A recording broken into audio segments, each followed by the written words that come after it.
दोस्तों, ये है साल 2014 की एक साइंस फिक्शन मूवी।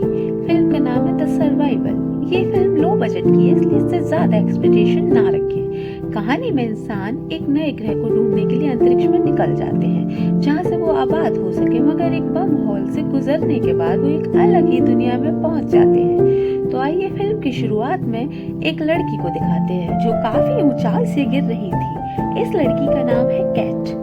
अगले पल अचानक उसकी नींद लग जाती है। इस समय कैट एक अंतर्ज्ञान में थी। उसकी नरेशन से हम जान पाते हैं कि इंसानों ने पार्टिकल एक्सेलरेटर का उपयोग किया था, जिस वजह से वो वर्म हॉल का निर्माण हुआ था और धरती पर तापमान बहुत ज्यादा बढ़ने की वजह से सारा पानी धीरे धीरे सूखने लगा। सभी जानवर मारे गए और इंसानों का धरती पर रहना मुश्किल हो गया। हमेशा की तरह पृथ्वी को तबाह करने के बाद इंसानों के पास यही एक प्लान होता है कि वो अंतरिक्ष में जाकर कोई और जीने लायक ग्रह ढूंढे।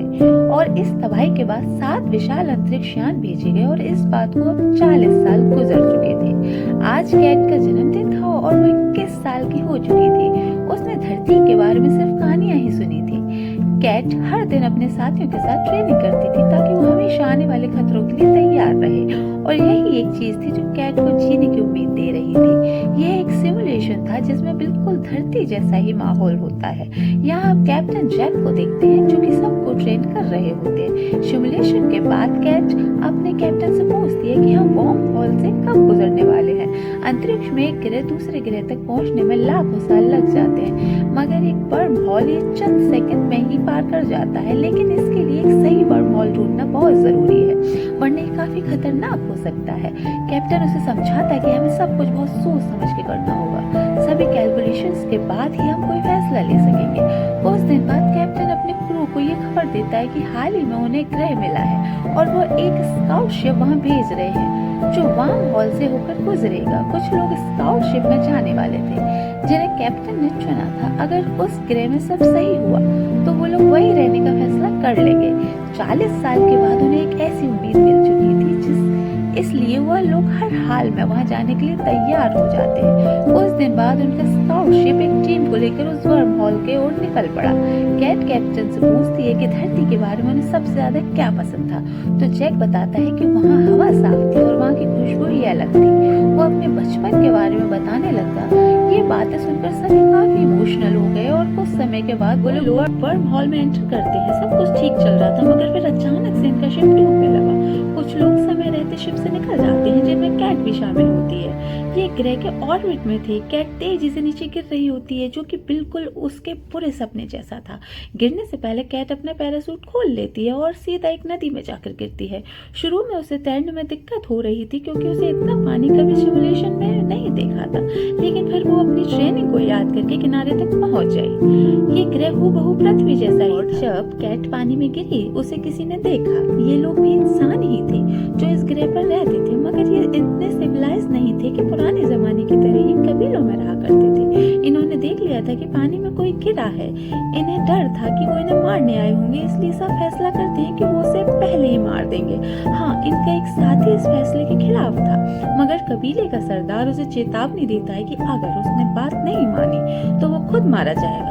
वह कैट अपनी कलाई में लगे डिवाइस से अपने शरीर को स्कैन करती है ताकि पता चल सके उसे कोई चोट तो नहीं आई, मगर सब कुछ ठीक था। डिवाइस से पता चल जाता है कि कैट बाकी साथी भी पानी में ही गिरे हैं और उन्हें तैरना नहीं आता, वो डूब रहे हैं। अब इससे पहले कि कैट की मदद के लिए जाती, आसमान से शिप का मलबा मेटेराइट की शक्ल में नीचे गिरने लगा, जिससे बचकर पानी में कैट कूद गई और अपने कुछ साथियों के साथ पानी से बाहर निकालने में उन्हें सफल रही। एक लड़की बहुत घायल थी जिसकी मौत हो गई थी। ये पेस्टन की बहन थी जो इस मिशन पर इनके साथ आया था। ये देखकर सभी बहुत दुखी थे।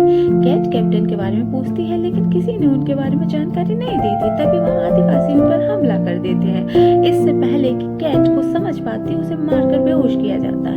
लड़ाई के बीच उन आदिवासियों पर अजीब से क्रिएचर्स हमला कर देते हैं। उनमें से एक क्रिएचर्स कैट को अपने साथ ले गया। जब कैट होश आया तो वह एक गुफा में थी।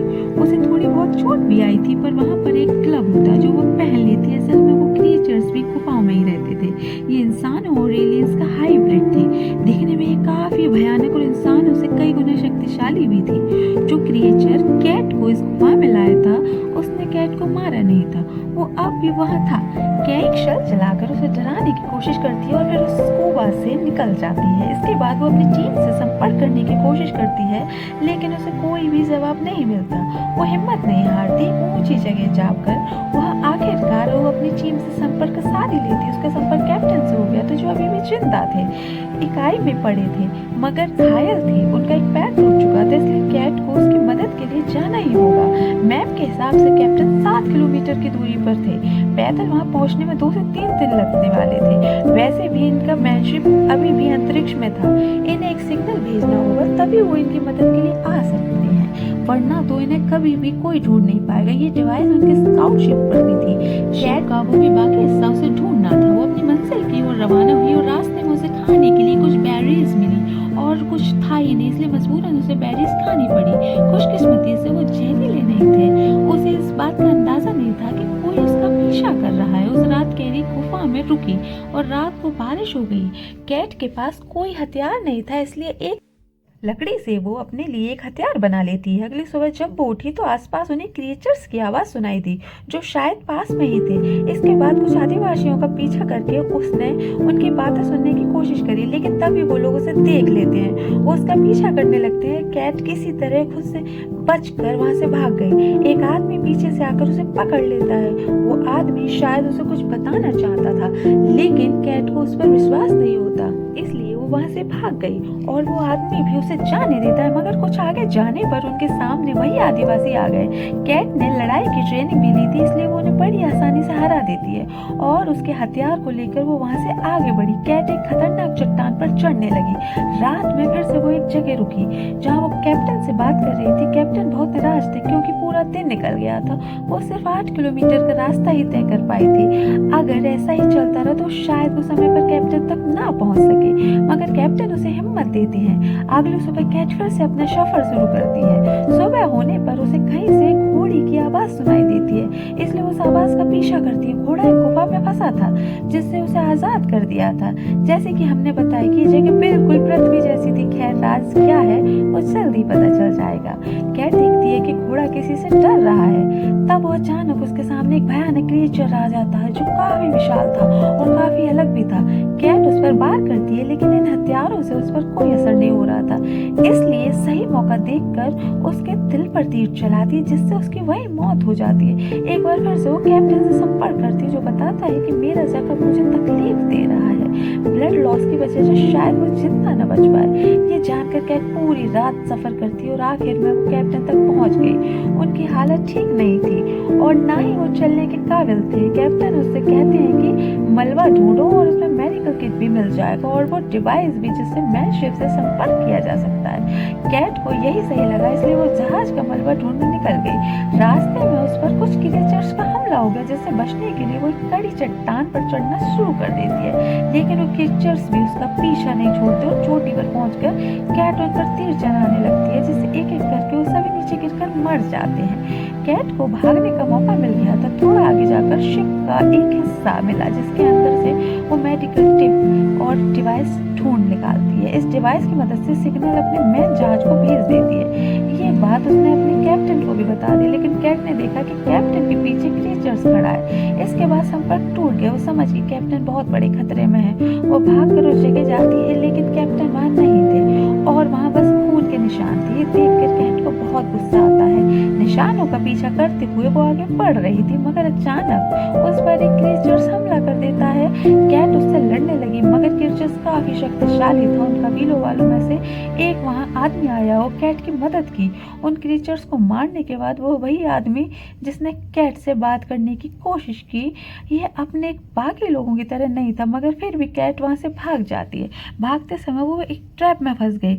आदमी जिसका नाम रोगन था, वो कैट को उस ट्रैप से छुड़ाता है। कैट उस पर विश्वास नहीं कर रही थी। वो आदमी अपना मास्क उतार देता है। वो उसकी तरह एक इंसान ही था। रोगन बताता है कि उसे उसके दोस्तों के बारे में पता है और ये भी कि वो लोग उन 7 स्पेसशिप में से किसी एक शिप से आए हैं जो आज से 400 साल पहले पृथ्वी को छोड़कर निकले थे। असल में ये कोई एलियन ग्रह नहीं बल्कि पृथ्वी है, मगर 400 साल गुजर चुके हैं। पहले पृथ्वी जीने लायक नहीं थी, मगर अब ये ठीक हो रही है। ये जानकर कैट को काफी हैरानी हुई। उसे वो वर्म हॉल से इन लोगों को वापस धरती पर पहुंचा दिया था। दरअसल रोगन अपनी बच्ची को बचाना चाहता था जिसे वो दरिंदे ले गए थे। रोगन बताता है कि उसने कबीले के लोगों पर हमला कर दिया था क्योंकि वो लोग इस ग्रह के नहीं थे और वो चाहे भी तो कबीले वालों को रोक नहीं सकता। लेकिन वो बताता है कि के साथियों को उसके कबीले वालों ने नहीं पकड़ा, बल्कि ये काम उन क्रिएचर्स का है। जिसके बाद वो लोग उस जगह से निकल पड़ते हैं। ये दोनों एक गुफा में पहुंचे। वो क्रिएचर्स इन्हीं गुफाओं में रहते हैं। अंदर जाकर ये लोग उन क्रिएचर्स पर हमला कर देते हैं। कैट की एक दोस्त को क्रिएचर्स ने मार दिया था और वो उसे खाने लगे थे, मगर बाद में उसे अपने बाकी साथी मिल गए। वेस्टर्न उससे पूछता है कि उसे एक अनजान आदमी को मिशन में शामिल क्यों किया, तो कैट बताती है कि रोगन उनकी मदद कर रहा है। कैप्टन को भी वो दानव इस गुफा में ले आया था। कैट के पास अब मेडिकल किट थी, इसलिए वो एक डिवाइस का यूज करके उसकी हड्डी को वापस कैप्टन कैट को जिंदा देखकर खुश था और हैरानी तो तब उसे होती है जब कैट उसे बताती है कि हम पृथ्वी पर हैं। और तभी रोगन अपनी बेटी का हेलमेट मिला जिसे उसे लगता है कि शायद अब वो नहीं बची होगी, लेकिन कैट उसे ढूंढ लेती है। वो गुफा को स्कैन कर लेती है और पता लगा लेती है। इससे पहले कि वो सब यहाँ से निकलते एक और क्रिएचर आकर उन पर हमला कर देता है, मगर ये लोग तादाद में इतने ज्यादा थे कि इसलिए आसानी से उसे खत्म कर देते हैं। इनकी हलचल से गुफा टूटने लगती है। खैर रोगन अपनी बेटी को ढूंढ पाया। जैसे ही ये लोग गुफा से बाहर आए, रोगन के लोग वेस्टर्न को तीर मार देते हैं जिस वजह से उसकी मौत हो गई। रोगन उन्हें समझाता है कि इन लोगों ने उसकी बेटी को बचाने में मदद की है, लेकिन कबीले का सरदार गगन की बात नहीं सुनता और वो लोग बात कर ही रहे थे तभी एक और क्रिएचर उन पर हमला कर देता है और तब दोबारा इनके बीच लड़ाई शुरू हो गई। इस लड़ाई में वो मॉन्स्टर और रोगन के कबीले वाले बहुत सारे लोग मारे जाते हैं। ये देखकर सरदार कैट और उसके साथियों पर बम फेंकने की कोशिश करता है, लेकिन वो बम उसी के हाथों में फट जाता है जिस वजह से उसकी मौत हो गई। सरदार के मरने के बाद कबीले के बाकी लोग अपने हथियार डाल देते हैं। तब रोगन उन्हें समझाता है कि हमें इन लोगों के साथ देना चाहिए और वो सभी ये बात मान गए। कुछ दिनों बाद वो लोग देखते हैं कि एक विशाल अंतरिक्ष यान इस ग्रह पर लैंड कर रहा है। इसका मतलब है कि अब इंसान फिर से पृथ्वी को आबाद करेंगे और ऐसा समय आएगा जब ये दूसरी बार बर्बाद होगी। तो यही तक थी कहानी। दोस्तों उम्मीद करते हैं कि आपको कहानी पसंद आई होगी। इस वीडियो को लाइक करना ना भूलें। चैनल पर नए हैं तो सब्सक्राइब कर दें। अब मिलेंगे